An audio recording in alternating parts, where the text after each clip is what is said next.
Chapter 1. Candidate 11. The girl was perhaps 6 years old. She was alone. She was wearing clothes that cost more than every book in the shop combined, and she was browsing the history section with the focused severity of a building inspector. Beatrice Hollow watched her from behind the counter, a pricing sticker half peeled on her thumb. The bell above the door had chimed 4 minutes ago. In that time, the child had examined 3 shelves, rejected 2 picture books with a single disapproving glance, and was now running her finger along the spines of the middle-grade adventure novels with an air of professional evaluation. Small human, Paige observed. Expensive clothes. No adult. Interesting. Are you lost? Bea asked. The girl looked up. She had dark hair, a grave face, and eyes that were significantly older than the rest of her. No, she said. I have come to look at you. Bea blinked. To look at me. My father needs a wife. I have been investigating candidates. You are the 11th. She said this the way other children might say, I want the blue crayon, with calm, absolute certainty. Then she returned to the shelf, pulled out a book about a girl who befriends a dragon, and carried it to the children's reading nook, a battered armchair wedged between the poetry section and the window, where she sat down, opened to page 1, and began to read. She's settled in, Paige said. We're not getting rid of her. Bea walked over and crouched beside the armchair. What's your name? Lark. She didn't look up from the book. Lark. Where are your parents?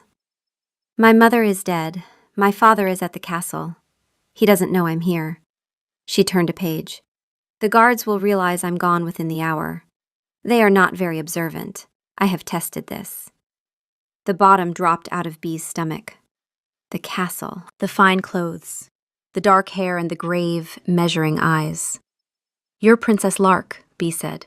King Edmund's daughter. Yes. Another page. You have good books. Candidate 7 had a dress shop. The dresses were acceptable, but there were no stories. Stories are essential. I noted that in my evaluation. Bea stood up, walked behind the counter, and immediately sent word to the castle. The response came within the hour. 4 royal guards, a flustered captain, and the palpable relief of men who had been envisioning their own executions. Lark refused to leave. She was still in the armchair. She had finished the dragon book and moved on to a story about a grumpy badger who didn't want any friends. She informed the guards, without looking up, that she had made a selection and would not be leaving until Bea agreed to meet her father. The guards looked at Bea. Bea looked at Lark. Lark turned to Paige. I'll meet him, Bea said, because what else could she say? But you have to go home with them, now. Acceptable. Lark closed the book, stood, and tucked it under her arm. She walked to the door, then turned back. You may keep the armchair arranged as it is. The reading nook is satisfactory. I will be returning. She left with the guards. The shop was suddenly very quiet. That was a lot, Paige said. Good luck with whatever that was. He arrived 2 hours later. The bell chimed and a man walked into Hollow Books who did not belong in Hollow Books. He was tall, unreasonably tall, the kind of tall that made the low-ceilinged shop feel even smaller, with dark hair, a jaw that looked like it had been designed for issuing decrees, and hazel eyes that were currently radiating the specific mortification of a parent who has been publicly outmaneuvered by his own child. He was also, unmistakably, the alpha king of the Northern Range. Bea had never met him. She had seen his portrait on coins. The coins did not capture the way his presence filled a room. A low, steady weight in the air, something that pressed gently against the walls and made the dust motes move differently. He was flanked by 2 guards. He dismissed them at the door. Miss Hollow, he said. His voice was a careful baritone, measured, formal, and currently trying very hard to sound like a man who had this situation under control. I owe you a profound apology. My daughter's behavior was... She was polite, Bea said. She was direct. And she stole a book about a grumpy badger. Something happened to his face. The formal mask cracked, and beneath it she caught a flash of something exhausted and wry and very, very human. He rubbed the bridge of his nose. The Badger book. She has been reading it to the guards at bedtime. They are enduring it. He's tired, Paige observed. The kind of tired that isn't about sleep. Would you like tea? Bee asked, because he looked like a man who needed to sit down, and her shop had exactly one solution for people who looked like they needed to sit down. He hesitated. She could see him calculating. The protocols, the optics, the fact that the Alpha King did not, as a rule, drink tea in village bookshops. Then he said, "Yes, thank you." She made tea. He sat in the chair Lark had vacated, the battered armchair in the reading nook, a king folded into a space designed for browsing children. She sat on the stool behind the counter, her own cup in her hands, and for a moment neither of them spoke. "She has been doing this for a year," Edmund said finally. "The investigations. Since her mother died, 3 years ago." He paused, and Bee heard the shape of a wound in the pause. Not the content, just the outline. She visited her first candidate when she was 5, a woman who ran a bakery in the northern quarter. Lark presented her with a list of questions and a scoring rubric. His mouth twitched. The woman called the guards. 10 candidates before me, Bee said. 10.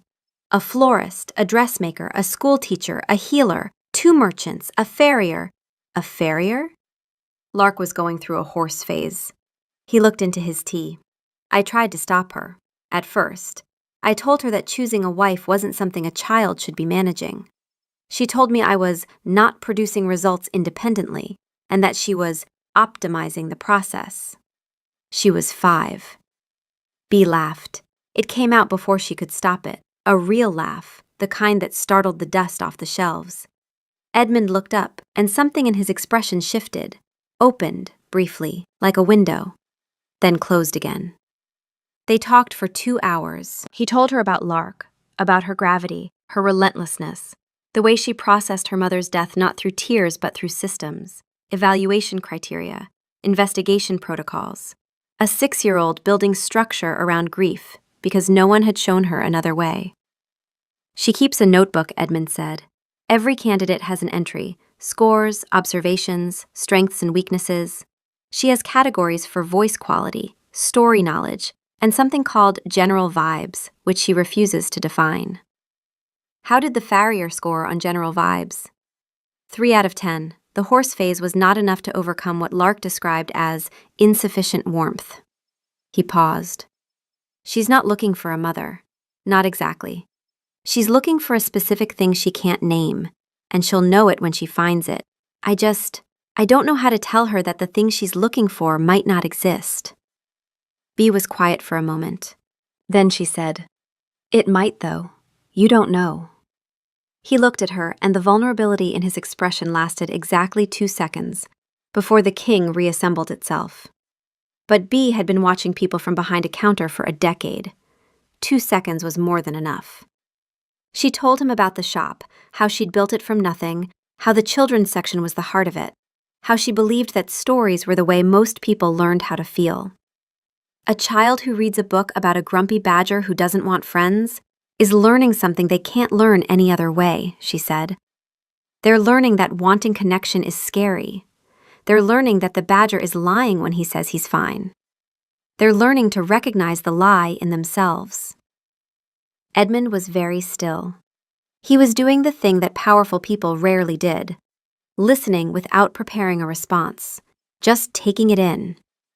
Bee realized, with a small shock, that she was being heard, not assessed, not managed, not politely tolerated. Heard. At some point, the afternoon light shifted and the shop went gold. Edmund watched the dust motes turn in the light with an expression of tired fascination. "I should go," he said. He didn't move. "You should," Bee agreed. She didn't move either. He looked at her, really looked, not the polite assessment of a king meeting a subject, but the careful, measuring gaze of a man seeing someone clearly. His eyes flashed, briefly, the hazel going warm gold for half a second, before settling back. He blinked, looked away, and stood. Lark will want to come back, he said. To the shop, to read. She's welcome any time. She will take that literally. I know. He paused at the door. Thank you, Miss Hollow, for the tea, and for being kind to my daughter. She was kind to me first, Bee said. She's a remarkable child. Something in his face broke very quietly at the word remarkable. He nodded once and left. The bell chimed. The shop was quiet again, but different now. The air still held the weight of his presence, like a room after thunder. Well, Paige said, that happened. Chapter 2. The Visits. The woman did the voices. Edmund stood in the corridor outside the castle library, out of sight, and listened to Beatrice Hollow read a story about a grumpy badger to his daughter. She did the badger in a low, grumbling rumble. She did the fox in a sly, conspiratorial whisper. She did the rabbit in a breathless chirp that made Lark, who had not laughed properly in 3 years, who had channeled her grief into clipboards and evaluation criteria and the dogged, systematic search for a replacement for something irreplaceable, giggle. His wolf heard the giggle and went very still. She laughed, the thought arrived, quiet and startled. When did she last? When did Lark last? That sound. We forgot that sound. We forgot she could. Edmund pressed his shoulder against the corridor wall and breathed. The mate mark under his shirt ached. Ilara's bite. Ilara's claim. The permanent record of a love that had ended in a way that still didn't make sense to the animal part of him. Wolves mated for life. The death of a mate was a contradiction the body could not resolve. You just lived with the impossibility. Again, Lark said, inside the library. Do the bit where the badger says he doesn't need anyone. I am perfectly fine by myself, Bee growled in the badger's voice. I have my den and my acorns and my opinions, and that is more than sufficient. He's lying, Lark said. He wants friends. He just doesn't know how to say it. That's very perceptive. I know. I am often perceptive. It is noted in my evaluation criteria. Edmund closed his eyes. His daughter was evaluating the woman who was reading to her, and the woman was letting herself be evaluated with a patience and grace that none of the previous 10 candidates had managed. Candidate 1 had called the guards. Candidate 4 had cried. Candidate 9 had gently suggested that perhaps Lark's father should be managing this process, which Lark had noted as failure to recognize competent authority, and scored a 2 out of 10. The visits happened on Tuesdays. Then Lark declared that Tuesdays were insufficient for proper bonding assessment, and added Thursdays. Thursday meant dinner. Dinner meant Edmund. He was not prepared for how quickly the visits became the architecture of his week. The first Tuesday. Bee read the Badger book and 2 chapters of the Dragon story. Lark gave her a 7 out of 10 for vocal characterization. The dragon needs more menace. And a 9 for reading pace. Edmund stood in the corridor and listened, and did not go in. His wolf paced inside him, restless, cataloging details it had no business cataloging. Her voice changes when she reads to Lark, softer, like she's letting the story hold the child so she doesn't have to. The second Tuesday. Lark showed Bee the investigation notebook. She showed no one the investigation notebook. Edmund's beta, Marcus, had once attempted to peek at it and had been informed that he was not authorized for access at this clearance level. But she opened it for Bee and explained her scoring rubric, a system involving stars, check marks, and a mysterious category labeled General Vibes, with the seriousness of a military briefing. Bee listened to every word as though it mattered, because to Lark, it did. The third Tuesday, Lark fell asleep in Bee's lap in the reading nook. Edmund found them there, his daughter curled against this woman's side, her small hand gripping the fabric of Bee's sleeve, her face softer than he had seen it in years. Bee looked up at him, careful not to move, and the expression on her face was one he recognized, the specific, terrified tenderness of someone who has been handed something precious and knows how easily it could break. She cares about Lark, his wolf said. Not about the evaluation, not about being a candidate, about the child, the actual child. What if she stops? The panic crept in, familiar as a scar. What if she gets tired of the investigation and the clipboard and the scoring rubrics and she just stops coming? Candidates stop. They always stop. What happens to Lark when number 11 stops? Edmund picked up his sleeping daughter and carried her to bed. Bea followed as far as the corridor, then stopped. "She's a wonderful girl," Bea said quietly. "You've done well with her." "I haven't done anything. She's done it all herself. The investigation, the candidates. I've just been the man she was trying to fix." The words came out before he intended them, too honest, too real, the sort of thing the king didn't say to civilians.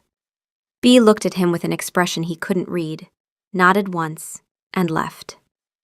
He stood in the corridor with his daughter's warmth still on his shoulder and thought, "I said too much." He hadn't said enough. The fourth Tuesday, he was in the corridor again. He should have stopped eavesdropping. He couldn't stop eavesdropping. Bea was reading the dragon book, the chapter where the girl finds the dragon's mother, who has been lost. Lark interrupted. "Does she smell like anything?" "The dragon's mother?" "The girl's mother, in the story. You didn't say what she smells like." "The book doesn't mention it, sweetheart." A silence. Then Lark said, in a voice that was not the investigators and not the evaluators and not the tiny project managers, "My mother smelled like the garden after it rained, I think." A pause. "I'm not sure anymore. I used to be sure." Edmund's hand found the corridor wall. His wolf made no sound at all. The absence of sound was worse than any howl. Inside the library, Bea was quiet for a long moment. When she spoke, her voice was steady and very gentle. "That's a beautiful thing to remember. It might be wrong. I was 3. 3-year-olds are not reliable data sources. 3-year-olds remember the important things. The smell of rain in a garden is an important thing." Another silence. Then the sound of a notebook opening and a pen scratching. The system clicked back on. Lark was back behind the clipboard. The moment was over. But Edmund stood in the corridor for a long time after, and his wolf said nothing. And the mate mark on his shoulder ached in a way that was not about Alara, and was not about Bea. It was about a 6-year-old who was losing her mother a second time. Not to death, but to the slow erosion of memory, and was building systems to hold on because nobody had told her that some things can be held without being cataloged. Thursday meant dinner. The first dinner was awkward. He was too formal. She was too careful. They orbited each other in polite, meaningless conversation, while Lark sat between them eating roast chicken and radiating the quiet disappointment of a project manager watching her team underperform. Then Bea knocked over her water glass. It was a small thing, an elbow catching the stem, water spreading across the linen. She froze. The blood left her face. He watched her expression cycle through mortification, shame, and the beginning of an apology that was going to be about more than water. It was going to be about her, in this castle, at this table, where she didn't belong and everyone knew it. He reached across and righted the glass. Lark did the same thing last week. With gravy. It was significantly worse. "It was a controlled experiment," Lark said. "I was testing the absorbency of the tablecloth." Bea laughed. Not a polite laugh, a real one, graceless and sudden, the kind that comes from genuine surprise. The sound hit Edmund somewhere behind his ribs. "That," his wolf said. "That is, we should hear that sound again, as many times as possible." What if we don't hear it again? What if she stops coming? What if... After that, the conversation opened. She told him about the shop, the leaking roof, the glimmermite infestation, the regular who fell asleep in the armchair 3 mornings a week. He told her about Marcus's disastrous courtship of Captain Graves, which had recently involved a destroyed rosebush and a traumatic incident with a practice sword. "He cut through the rosebush?" Bea said, her eyes widening. "The prize rosebush. A gift from the Duchess of the Western Range. Marcus was demonstrating a parry for the captain's benefit. And the captain's reaction? She told him that his footwork was adequate and that the rosebush had been ugly anyway. He interpreted this as encouragement. Was it? Edmund considered. I have no idea. Ava Graves has never given any human being a clear emotional signal in her life. It's part of her leadership style. They argued about a history book they had both read. She was wrong about the conclusion. He told her so. She told him he was wrong about her being wrong. They argued about it for 20 minutes while Lark ate pudding and made notes in her leather book. At the end, Lark closed the notebook and said, "This is going well. You are both being yourselves. I am encouraged." Edmund rubbed his face. Bee bit her lip to keep from laughing. The second dinner was better. The third was better still. By the fifth, they had stopped being careful and started being real. And the transition was so gradual that Edmund didn't notice it happening until it had already happened. The way you don't notice the sun rising until the room is already bright. The fifth dinner, she told him about the time she accidentally shelved an entire shipment of romance novels in the philosophy section and didn't notice for 3 weeks. A professor came in looking for Kant and left with a Duke and Governess story. He came back the next week for the sequel. Edmund laughed. Not the controlled concession of the public king, an actual, full laugh that surprised him as much as it surprised her. Lark looked up from her pudding with an expression of naked delight and made 3 separate notes in her notebook. She made us laugh, his wolf said, with the stunned reverence of a creature witnessing something it had not believed was still possible. We laughed, out loud, with our face. When did we last? Has that ever? She did that. She did that with a story about shelving. We are in so much trouble. The 7th dinner, a visiting lord from the Western Territories, joined them, a courtesy Edmund could not refuse. Lord Pemberton was a large man with a loud voice and the particular confidence of someone who had never been contradicted by anyone he considered worth listening to. He spoke to Edmund about trade, about borders, about the upcoming winter stores.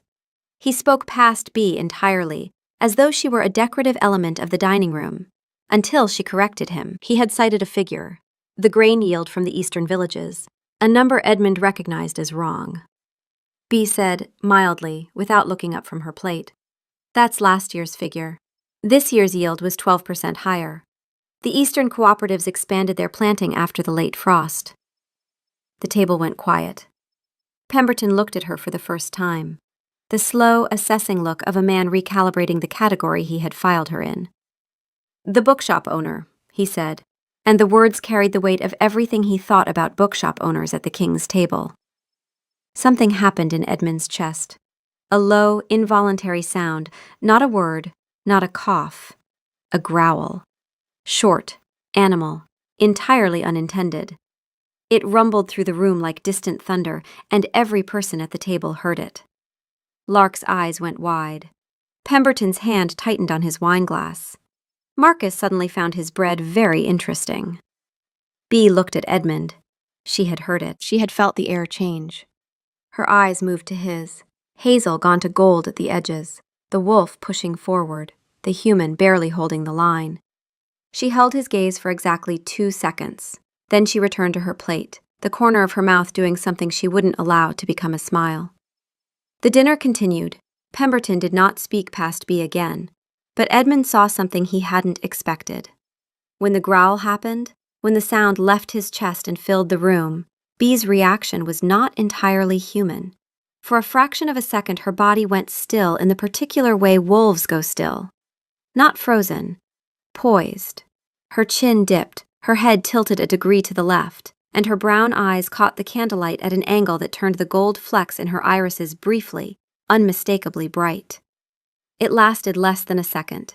Then she was Bee again, composed, amused, reaching for her water glass. But Edmund had seen it. The wolf in her, surfacing in response to the wolf in him. Did she just? Her eyes, his wolf said, utterly derailed. Did anyone else see that? We saw that. That was, she's, We did that out loud, his wolf continued, recalibrating. That was audible. She heard it. Everyone heard it. We growled at a lord over a grain statistic. And her wolf. Everything is fine. Nothing is fine. She's looking at her plate. Why is she looking at her plate like that? Is she upset? She doesn't look upset. Is she pleased? After Bee left the 7th dinner, Edmund stood in the doorway and listened to the castle resettle around him. The room still held traces of her, the faint scent of paper and lavender, the chair pushed back at an angle, the ghost of her laugh. He noticed that he was noticing these things, and the noticing felt like a betrayal. Marcus appeared at his elbow, looking haunted. Alpha. The captain brought honey cakes to the guard station today. She said they were for general morale. I ate 3. Was that too many? Should I have saved some? Was the offering a test? Am I being evaluated? You are always being evaluated, Marcus, by everyone, at all times. That is not reassuring. It was not meant to be. Marcus left, looking no more enlightened than when he'd arrived. Edmund thought, I gave him the king's answer. If Bee had been here, she would have told him to just ask Graves to dinner. She would have been right. She was right about most things, and the fact that he was keeping a running list of things Bee Hollow was right about was not something he was ready to examine. Alara's chair was in the library. Nobody sat in it. The empty seat was an agreement he had made with his grief. A designated space for absence, a placeholder for the woman who should have been there. He kept the chair because keeping it meant he hadn't moved on. And moving on meant what? That the 3 years of grieving were finished? That the mate mark on his shoulder was a scar and not a bond? That the absence had an expiration date?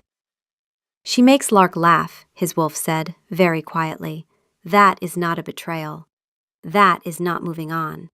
That is just someone making our daughter laugh. Edmund went to the library. He sat in a chair that was not Alara's chair. He stayed up too late reading, and when he finally slept, he dreamed about a bookshop with a bell that rang too long and a woman who did the voices. He did not tell himself what the dream meant. He did not need to. Chapter 3. The Courtship. The visits became a pattern. Tuesdays with Lark, Thursdays for dinner. Then Saturdays too, because Lark declared that twice a week was insufficient, and Edmund did not argue. By the 2nd month, Bee knew the castle's rhythms.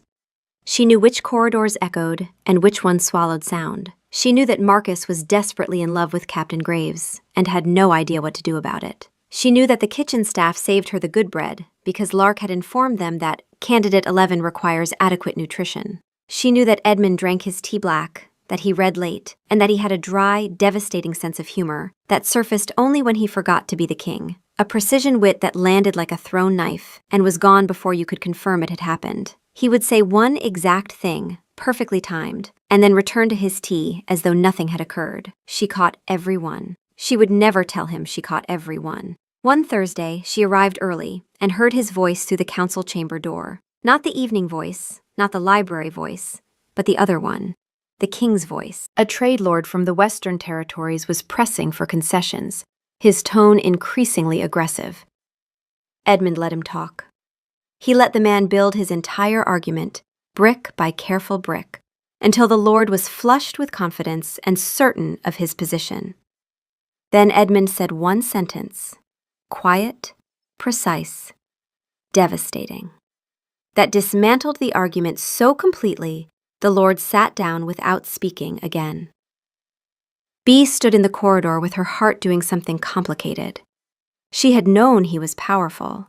She had known he was clever. But hearing the two things deployed together, the quiet authority and the surgical intelligence, in a voice that dropped half an octave when he meant what he said, that was something else entirely. That was the man who held a kingdom together. And the gap between that man and the one who sat in the library at midnight reading about grumpy badgers was the thing that was making her fall. Your breathing changed, Paige noted. Just so you know. She also knew that he was not hers. Not yet.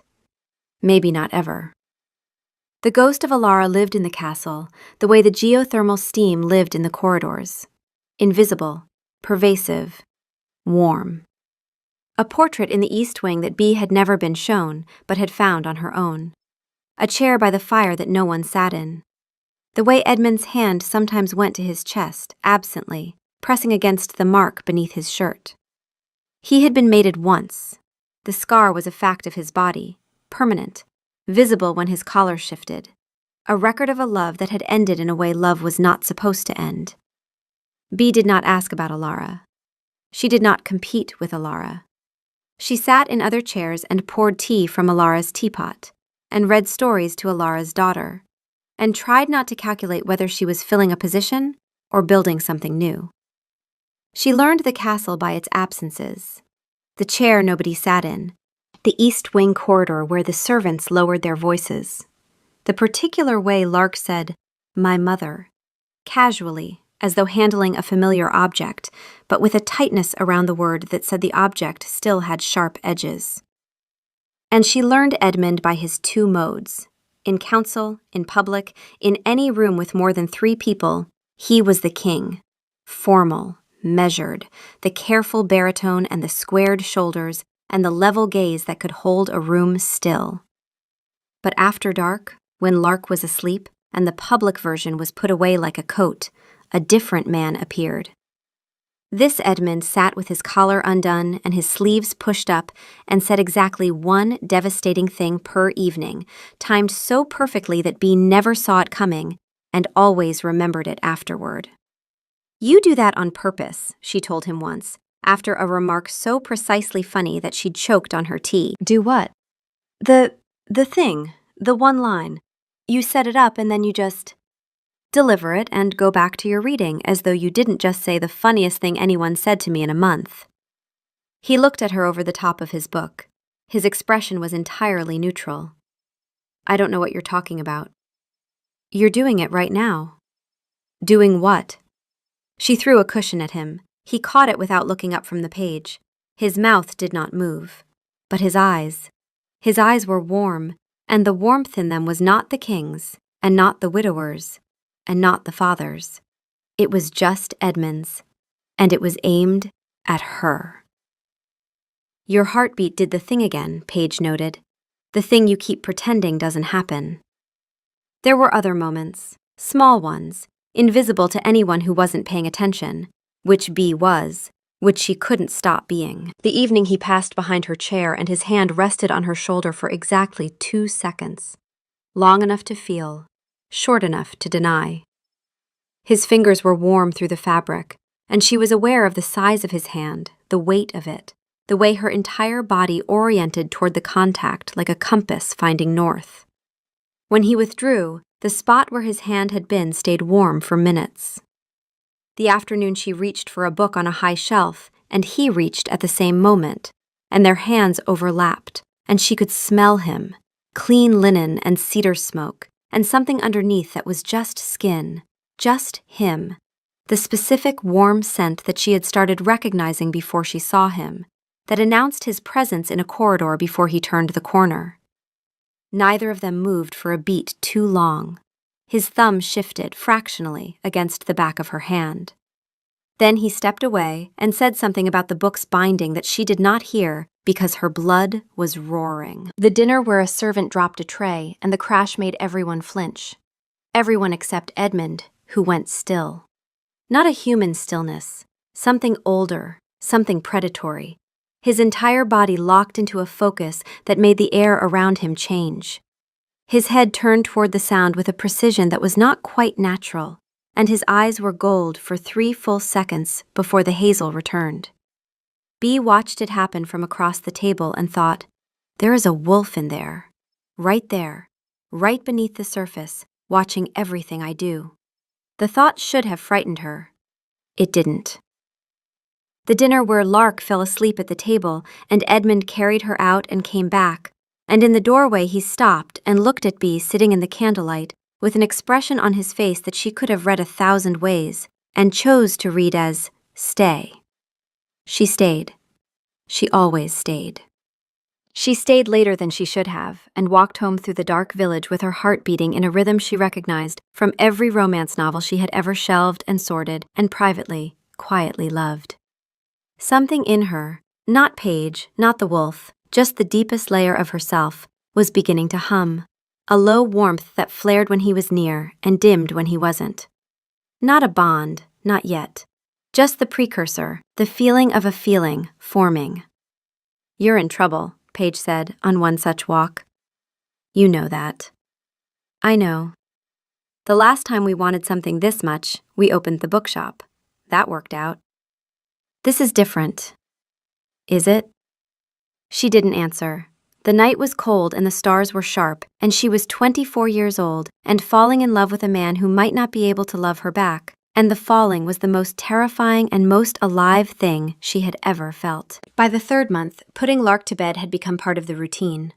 Not officially, Lark had not added it to the evaluation criteria, and Edmund had not asked. It just happened. Bea would read the last story of the evening, and Lark would yawn, and Bea would walk with her to her room and pull the blanket up and say goodnight. One evening, Lark said, "Will you stay until I fall asleep?" It was not an evaluation. It was not a score. It was a child asking a grown-up to sit in the dark with her. Bea sat on the edge of the bed. Lark's room was large and very clean, and had the specific quality of a space that was maintained rather than lived in.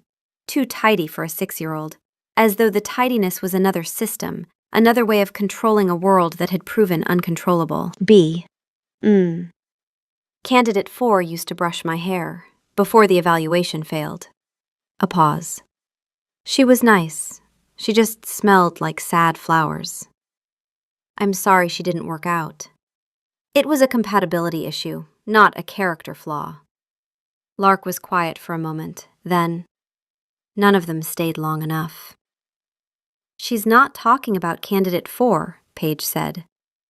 "My mother used to sing to me, a song about the moon and a silver fish. I don't remember all the words. I remember the tune." Lark's voice was very small. "I tried to write the tune down in my notebook. But you can't write tunes in a notebook. That's a design flaw." Bea's chest ached. She reached over and smoothed Lark's hair back from her forehead, gently, the way you handle something that has been brave for too long. "It's not a design flaw," Bea said. "Some things don't fit in notebooks. That doesn't mean they're lost. Where do they go? They stay in you. The tune is in you. You just can't see it because it's not on a page." Lark considered this. Her eyes were very serious in the dark. Then she rolled onto her side and pulled the blanket up to her chin. "You may hum if you want," she said. "Not the moon song, a different one. Your own one." Bea hummed. A song from the shop, nothing specific, just a melody she used to hum while shelving books on winter mornings. Lark's breathing slowed. Her small hand found the edge of Bea's sleeve and held on, loosely, the way a child holds onto something she's decided to trust. Bea stayed until Lark was asleep. Then she stayed a little longer. "You're staring at the chair again," Paige said one evening, as Bea sat in the library waiting for Edmund. She wasn't staring at the chair.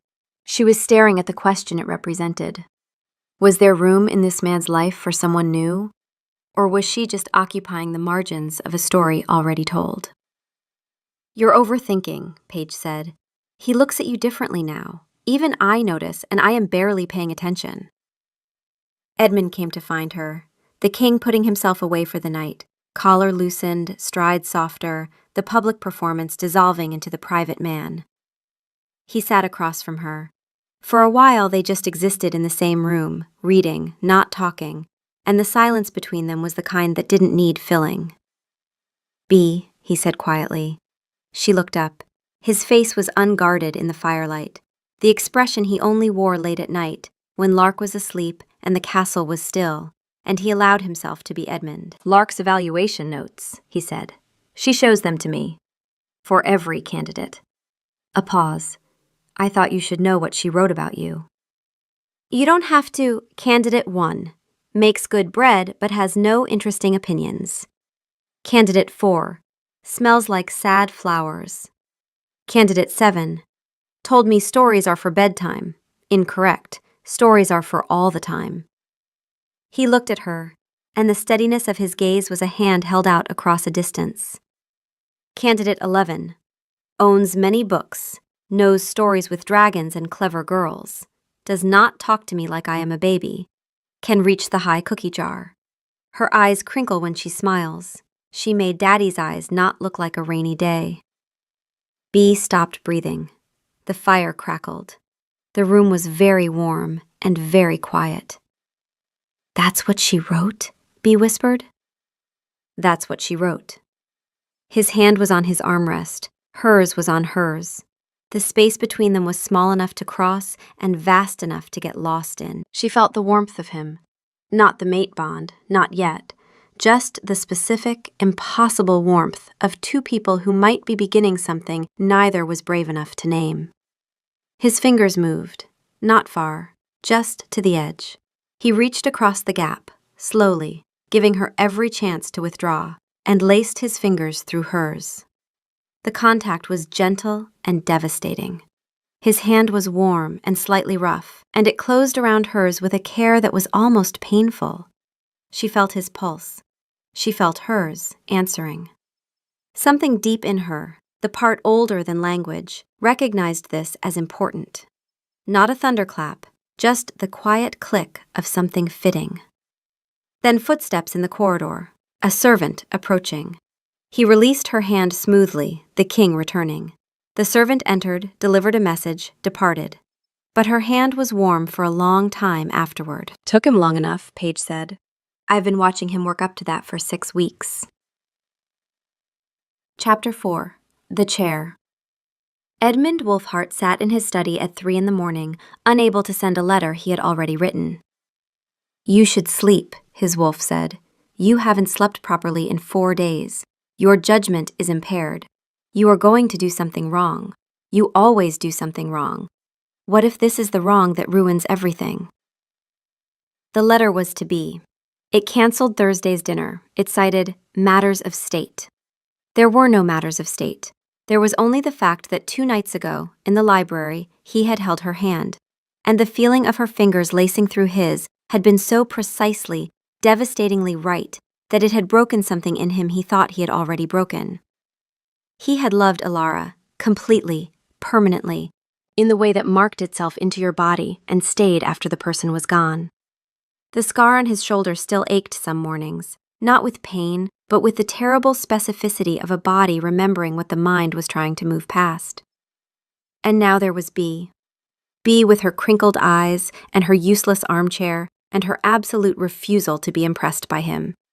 B who argued about history books and did the scary voices and sat in comfortable silence in his library as though she belonged there. B whose hand in his had felt like the first warm day after a long winter, welcome and frightening in equal measure, because warm days ended. Everything warm ended.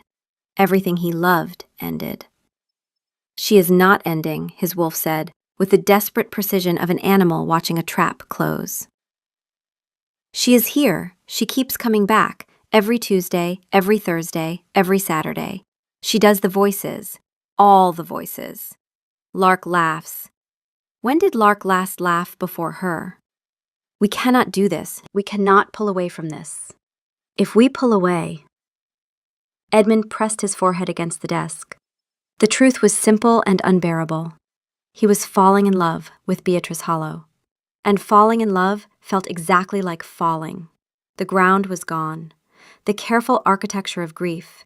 The empty chair, the portrait he didn't look at, the scar he pressed when no one was watching, was crumbling. And beneath it was a man who was terrified that wanting someone new meant losing Alara for good. He sent the letter. He canceled Thursday. He canceled the next Saturday. He told Marcus to inform Lark that the schedule is being adjusted. Lark stared at him with the flat, assessing gaze of a child who has been lied to by an adult and knows it. You are making a mistake, she said. She was 6. She was right. The week without B was a specific kind of quiet, not peaceful. The castle had never been peaceful. It was the quiet of something missing, the way a room sounds different when a clock stops ticking. Edmund threw himself into work. He reviewed trade reports, met with his counsel, trained with the guard. He was productive and efficient and present in every room, except the library, which he avoided because the library was where they had held hands, and the memory of her fingers lacing through his was still vivid enough to make the room feel occupied. "She is not here," his wolf said on the third day. Not panicked. Worse, resigned. She was here, and now she is not, and the castle is wrong. The library is wrong. The dinners are wrong. Lark ate her chicken in silence last night. She didn't make notes. She didn't evaluate anything. She just ate, in silence. We did this. Marcus, who had survived a decade of Edmund's moods, approached with unusual caution. "Alpha, permission to speak freely." "Granted." "You are being an idiot." "Permission revoked." "The woman from the bookshop, Lark hasn't laughed in 5 days. I know because I've been counting, because that child's laugh was the only good thing happening in this castle, and you shut it off because you're scared." Edmund's eyes flashed gold. Marcus took a step back but didn't leave. "With respect, Alpha, Eva, Captain Graves, told me something last week. She said that the hardest part of being brave isn't a danger. It's deciding that the thing you might lose is worth the risk of trying to keep it." He paused. "She said it about tactical positioning, but I think it applies." He left. Edmund stood alone in his study and thought about tactical positioning and about a woman who did the voices, and about his daughter eating chicken in silence. And the fear in his chest felt less like protection and more like the thing it had always been, a cage he was building around himself, one canceled dinner at a time. That night he shifted. He didn't decide to. The wolf decided. One moment he was standing at the window of his chambers staring at nothing, and the next his body was remaking itself, bones cracking, sinew stretching, skin giving way to dark fur. The shift was not clean. It was born of something he couldn't name in human language, and the pain of the transformation felt deserved. Then he was running. Forest, frozen ground, cold air splitting across his muzzle, filling his lungs with pine and ice and distance. The castle fell away behind him. The corridors, the study, the letter, the empty chair, the scar on his shoulder. All of it compressed into something smaller as the wolf took over and the world became simple. Ground beneath paws, sky above canopy. The fundamental animal act of moving through space without thinking. He ran until his muscles burned. He ran until the fear didn't stop, but became just another sensation, like cold, like the ache in his legs, like the distant scent of wood smoke from the village where a bookshop sat with a bell that rang too long. He stopped at a ridge above the eastern valley. Below, a scatter of lights. Her village, her shop. He stood on the frozen ridge and looked down at the warm, small life he was afraid to join, and his wolf said nothing at all. The silence was the answer. The silence said, "You already know." He turned and ran back. He shifted in the courtyard, human again, shaking, frost in his hair. He went to bed. He did not sleep. A week passed. Bee came on Tuesday, for Lark, not for him. He could hear them in the library, the dragon book again, Lark's favorite, the one she asked for when she was sad. Edmund stood in the corridor and listened, and did not go in. "She is reading the sad book," his wolf said. "Lark is reading the sad book because we made her sad. We are making everyone sad. This was supposed to be the opposite of sad. We are failing at the opposite of sad." Then Bee's footsteps coming toward him. He didn't move fast enough. She rounded the corner and found him there, the Alpha King, lurking in his own corridor, eavesdropping on his own library. Her expression was steady. She looked at him the way she looked at a shelf that needed reorganizing, with clear-eyed assessment and no sentimentality. "Lark thinks I'm leaving," she said, no preamble. "She thinks I'm like the others. Candidate 3 stopped coming. Candidate 5 stopped coming. She asked me if I was stopping." The words hit him like a physical blow. He saw Lark, not the tiny evaluator with the clipboard, but the 3-year-old who had lost her mother and spent 3 years building systems to replace something systems could not replace. He saw what his retreat was doing to her. Not to him, not to Bea. To the small person who had started all of this because she missed her mother and didn't have another way to say it. "Are you?" he asked. His voice was low, the real register. "I don't know, Edmund. Are you giving me a reason to stay?" The question filled the corridor. Honest, not angry, just asking. "The last time I let someone in, I know, I lost her. And the mark is still here, under my shirt, every morning. I know. I don't know if I survive that twice." She stepped closer, not close enough to touch, close enough that he could see the gold flecks in her brown eyes, and the particular way her jaw set when she was being braver than she felt. "I can't compete with a ghost, Edmund," she said softly. "And I don't want to. I'm not replacing her. I'm the 11th candidate. I'm the woman who does the voices. I thought for a while that was enough, but I can't keep coming here and sitting in your library and pretending I don't feel what I feel, if you're going to keep the door closed." The door, he stopped. She had named it exactly. The door. The thing he kept between himself and anything that could hurt him, which was everything, which was her. I don't mean to close it. I keep it closed because behind it is... What? The possibility that this is real. And if it's real, it can end. And I know what the ending feels like, Bea. I've lived it. I lived it for 3 years. And every time you sit in my library and laugh at something I said, I think, this is what it felt like before. This is what the beginning of loss feels like. It feels exactly like happiness. The words hung between them. He had not said that to anyone. He had not said it to Marcus, not to the council grief counselor who had visited for 6 months after Alara's death, not to himself in the dark of his bedroom. He had said it to a bookshop owner standing in his corridor. And the relief of having said it was so enormous that he felt physically lighter. "That's the saddest thing I've ever heard," Bea said. "And it's also wrong. Happiness is not the beginning of loss. Happiness is happiness. Loss is loss. You're so afraid of the second one that you won't let yourself have the first.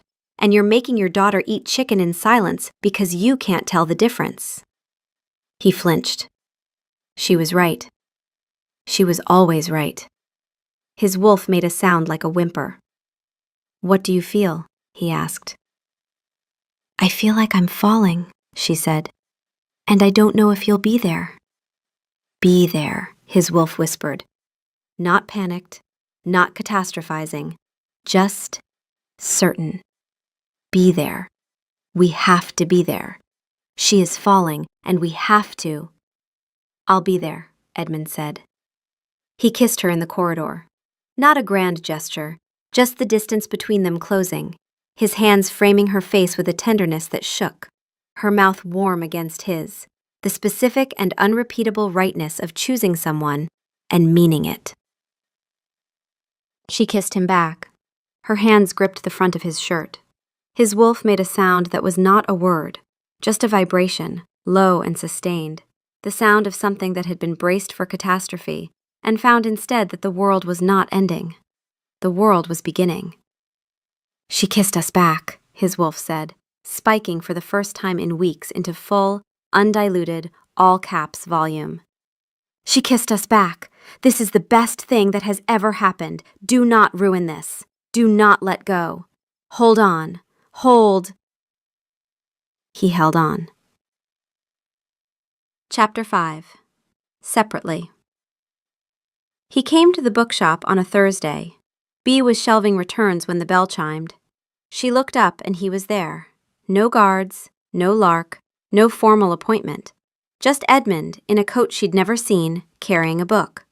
He had mud on his boots. His hair was slightly disordered by wind. He looked like a man who had walked to the village because walking gave him time to rehearse what he was going to say. "He's here," Paige said. Something in the flatness had shifted. Not excitement. Paige did not do excitement. But attention. Full attention for the first time. You walked here, B said. I walked here. Clara behind the counter was staring.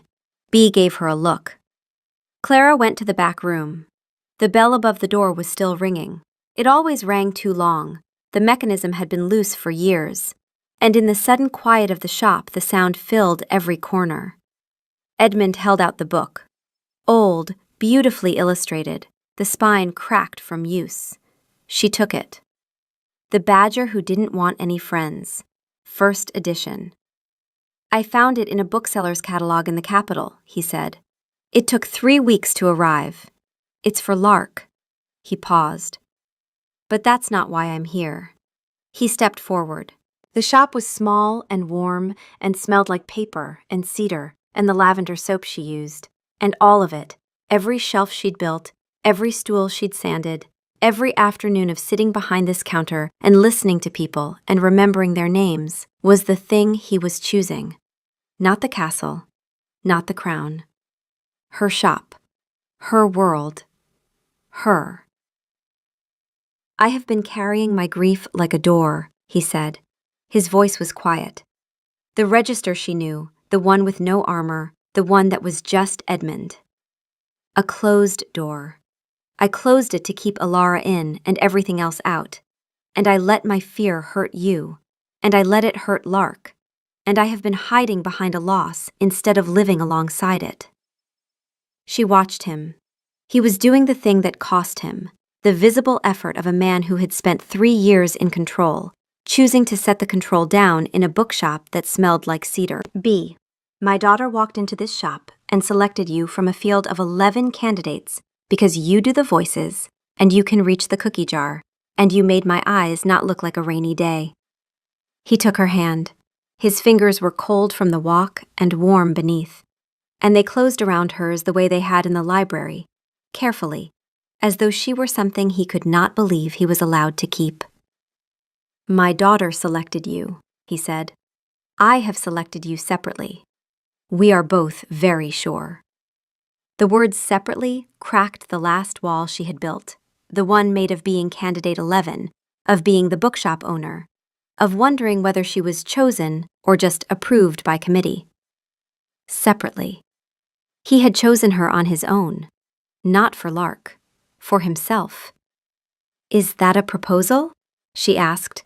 Her voice was not steady. It's the worst proposal in the history of the Northern Range. I am standing in a bookshop with mud on my boots, proposing to a woman I met because my 6-year-old conducted a job interview. Yes. Yes? Yes. His expression broke open. Not a crack, not a concession. A full collapse of every wall he had been maintaining for 3 years. He pulled her in and kissed her, and this time it was not a question.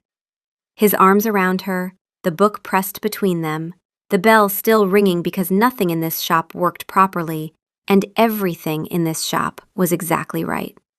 She felt him breathe against her, the deep, shaking breath of a man who had been holding himself rigid for so long that letting go felt like a physical event. His hands spread across her back, pulling her closer. She could feel the faint tremor in them, the last argument of his fear being overruled by everything else. The kiss deepened, and she tasted salt. And she didn't know if it was hers or his, and it didn't matter. When they finally separated, he kept his forehead against hers. His eyes were closed. His hands were still on her back. The bell is still ringing, he said. It always rings too long. The mechanism is broken. I know. His mouth curved, not the king's curve, not the polite concession. A real, full, devastating smile. The first one she had ever seen from him, and it changed his entire face. It made him look younger. It made him look like a man who might, with time and patience and a bookshop owner who did the voices, learn to be happy again. I'm going to fix that bell, he said. Don't you dare. I love that bell. Well, Paige said, took long enough. Clara emerged from the back room, took one look at them, and burst into tears. I knew it, she said, clutching a dishcloth. I knew it from the first time he drank tea in that armchair. No man sits in a children's reading nook for 2 hours unless he's either lost or in love. And he knew exactly where he was. The bonding was 3 weeks later, small, private, in the library because that was where they had become real. Bea wore a simple dress, not a gown, not robes, just a dress she had bought in the village that made her feel like herself. Edmund wore the clothes she had first seen him in the day he walked into her shop. No crown, no formal coat, just a man. Clara came from the village and cried before the ceremony began. Ned came and didn't cry, but looked like he was considering it. Lark stood between them in her best dress, holding her notebook, presiding over the proceedings with the gravity of a person who had orchestrated the entire thing and was now seeing her work come to fruition. She had prepared remarks. They were 3 pages long and included a statistical analysis of the courtship timeline, a performance review of both participants. Father, initial resistance to process, now resolved. Beatrice, excellent throughout, would recommend. And a brief section titled Lessons for Future Investigations that she declined to read aloud on the grounds that it was classified. Marcus cried. Captain Graves handed him a handkerchief without looking at him. Their fingers touched during the handoff. Neither acknowledged it. Lark made a note. When Edmund marked her, the bite at her shoulder, gentle and deliberate, in the quiet firelight with their small audience watching, something shifted in him that Bea felt through the contact. The old mark on his left shoulder, the one he had pressed in corridors and carried for 3 years like a door he refused to open. She felt the moment it changed. Not disappeared, changed. The scar would stay. It would always stay. Ilara's mark was a fact of his body, permanent and true. But the ache beneath it, the raw, bleeding, impossible ache of a bond that had been severed by death, eased. Not because Ilara was forgotten, because grief had been given permission to rest beside something new instead of standing guard alone. The new bond settled into Bea like a sentence she had been waiting her whole life to read. Not a thunderclap, not an explosion. Just the warm, steady recognition of a place she hadn't known existed until a 6-year-old walked into her shop and told her she had come to look at her. Edmund's forehead rested against her new mark afterward, his breathing unsteady, and she felt the last of his walls come down. Not in a dramatic collapse, but in the quiet way a man exhales when he finally stops holding his breath. His hand went to his left shoulder, the old mark, and then came away. He did not need to press it. For the first time in 3 years, he did not need to check that it was still there. Lark stepped forward and took both their hands. Her grip was fierce and small. Investigation complete, she said. Her voice was steady, her chin was up, but her eyes were bright. And when Bea knelt to meet her, the clipboard composure cracked and the child underneath came through.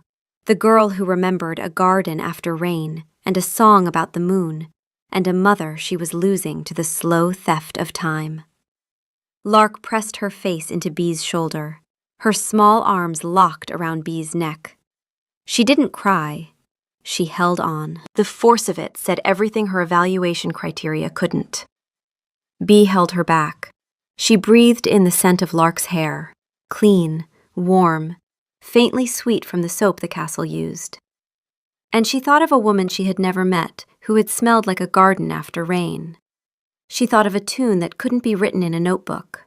She thought of 10 candidates who had come and gone, and a child who had kept searching. Lark, Bea said quietly, so only the 2 of them could hear. I'm not going to try to be your mother. She was yours, and she's yours, and nobody gets to be her. Lark's arms tightened. But I would very much like to be something else. Something we build. Just us. Whatever you want to call it. Lark was quiet for a long time. Then she pulled back, her face blotchy but composed, and said, I will consider appropriate terminology and submit a recommendation. Bea laughed. It was wet and graceless and entirely real. I'll be here. I know, Lark said. That's why you passed. That night, after Lark was asleep, Bea found the notebook on the bedside table. Left there on purpose. She opened it to the last page, and the handwriting was newer, written that day, in Lark's careful print. Final evaluation. Candidate 11, Beatrice Hollow. Status, selected. Outcome, successful. Duration of investigation, 6 months. Number of prior candidates, 10. Number of candidates who did the voices, 1. Notes: she made Daddy's eyes not look like a rainy day. She makes mine not look like one either. Investigation complete. Closing file. B read it twice, then a third time. The words blurred on the third reading because her eyes were full, and she held the notebook against her chest and let the tears come. Not sad tears, not happy tears. Just the tears of a woman who had spent her whole life in a small bookshop in a small village, believing that her world was small because she was small, and who was now sitting in a king's bed reading a 6-year-old's investigation report and discovering that she had been seen, completely, by a child who understood loss better than most adults and had looked at Bea and decided, this one is the one who fixes us. She was crying and she was laughing, and Edmund found her like that, sitting up in bed, clutching the notebook, her face wet and her heart completely, irreversibly full. She left it for you, he said softly from the doorway. He was watching her with the expression she had learned to read in libraries and across dinner tables and in the golden light of a bookshop that smelled like cedar. The expression that was not the king's, and not the widower's, but just Edmund's. The one that meant he had set the armor down. She left it for me. He sat beside her. His arm came around her shoulders, drawing her against him. The mate mark on her shoulder, new, still tender, hummed with the warmth of the bond settling in, finding its shape, becoming permanent. She leaned into him and felt his chin rest on top of her head, and the weight of it was familiar already. 3 weeks married, and it was already familiar. She thought, this is what Lark was looking for, not a mother, not a replacement, just someone who would stay. His wolf, the anxious, catastrophizing creature that had spent 3 years braced for the worst, was quiet. Not gone, never gone, but resting, trusting for the first time that the warm thing beside him was not going to end. Home, Paige said, barely a whisper, barely anything at all. The most disinterested wolf in the kingdom, offering the one word she had never offered before. And meaning it.